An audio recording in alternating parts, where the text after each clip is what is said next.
There are Pokemon out there who are just mid. Today we're going to find out which Ice-type Pokemon has an aura that is the most mid. We're going to be using a tournament bracket, a completely objective scoring-based system so nobody can dispute the results, then crown one Ice-type Pokemon, the most mid. Welcome aboard, this is your Kraken speaking. It's freezing outside and I hate it, but I love Ice-type Pokemon. We are comparing fully evolved Pokemon, no Megas.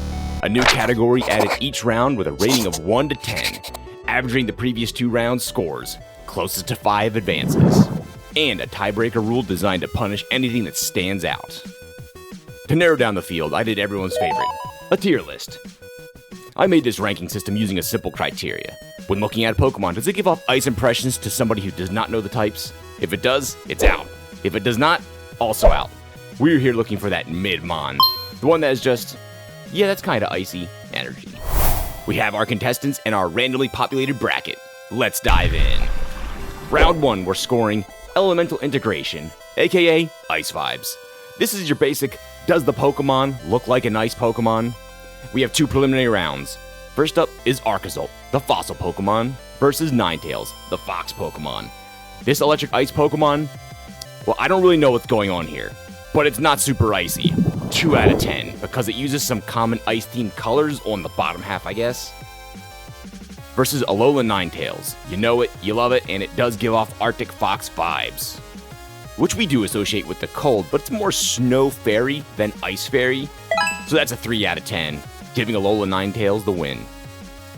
Our second prelim has Baxcalibur. It's a T-Rex with a sword coming out its back. What's not to love? Well, the sword is more steel than ice, and its mouth is kinda icicle-like, but it looks more metal too. If you told me this was supposed to be a steel dragon Pokemon, I would believe you. 3 out of 10 for leaning a little too much into the steel side. Up against a Mammoth. Mamoswine is a mammoth with a pig nose.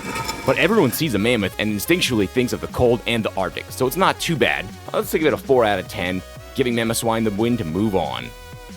Up next is Abomasnow, a heavy hitter for iconic ice types, and it brings the snow with it. Like many in this mid-battle, it has a lot of cold and snow vibes, but that is not the same as ice. Still deserving at a 6 of 10. That does put Alolan Ninetales in trouble. We already know the Snow Fairy's round 1 score of 3, so Abomasnow moves on.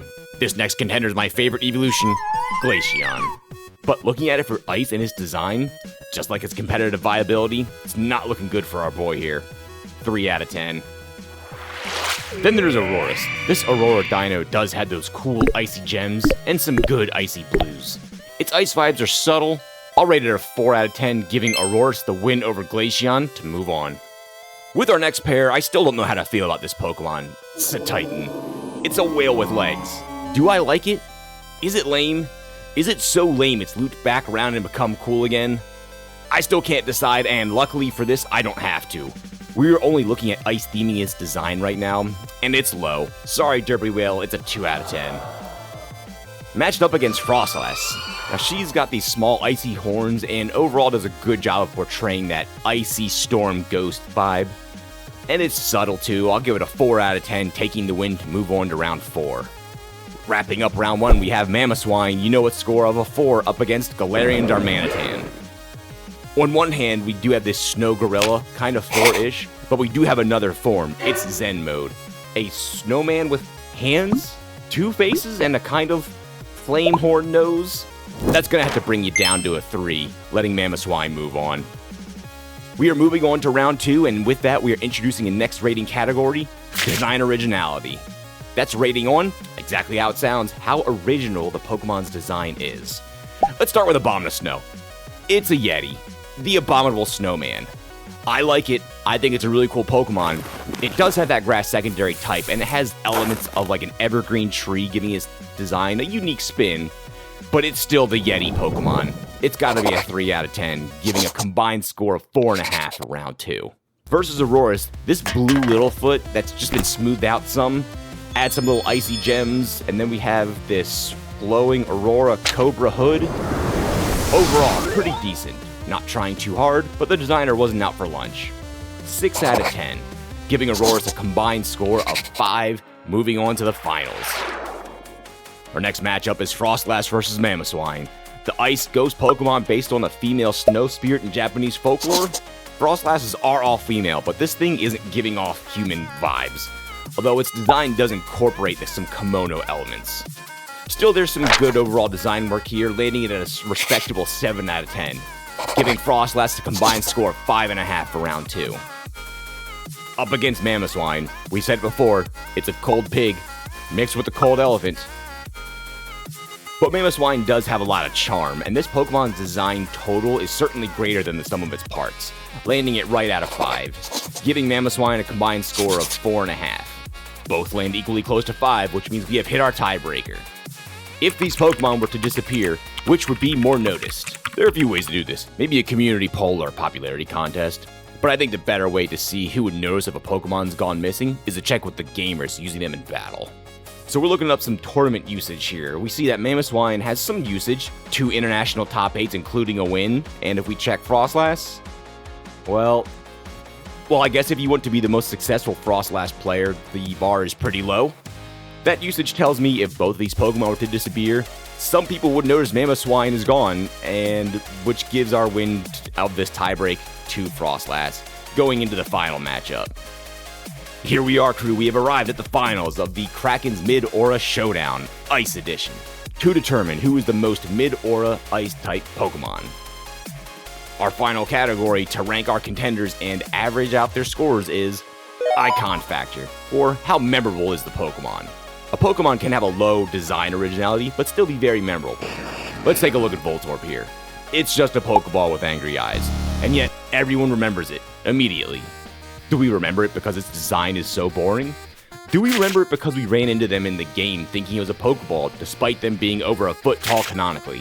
Well, I don't know, but either way, Voltorb will get a high Icon Factor, but a low design originality score. So let's take a look at our champion of the bottom half of the bracket, Frostlass. This cute and slightly mischievous looking Pokemon is hiding some surprisingly dark lore, eating the souls of men, turning people and Pokemon into ice statues to display them, and all with this face of, who, me? This is a kid's show, right? Being out since Gen 4 does give you a chance to become more iconic, but this is a double-edged sword. It gives you more time to be forgotten as well. But for Frostlass, being around so long and its strong design makes for a pretty memorable Pokemon. If you say the female Ice Ghost Pokemon, immediately most Pokemon fans know what you're talking about. That's gotta be a strong score of 7, giving a Frostlass a combined round 3 score of 6. Then there's the victor of our top half of our bracket, Aurorus. Debuting later on in Gen 6, this Tundra Pokemon uses the crystals on its back to expel air as cold as negative 240 degrees Fahrenheit. Unlike this vengeful Spirit Frostlass's negative 58 degree breath, Aurorus brings the cold just like its snow warning hidden ability. Aurorus just wants to chill, unless you upset it, whereas Frostlass seems bent on being a horror movie monster. Much like its chill nature, Aurorus has not made much of a splash.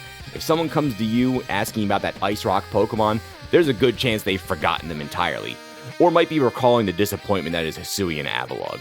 But if you start talking about the long-necked dino, it starts to jog some memories. I'm sticking it with a 5 out of 10. Giving Aurorus a combined round 3 score of 5, and crowning Aurorus the most Mid-Aura Ice Pokemon. All hail the Mid-Ice King.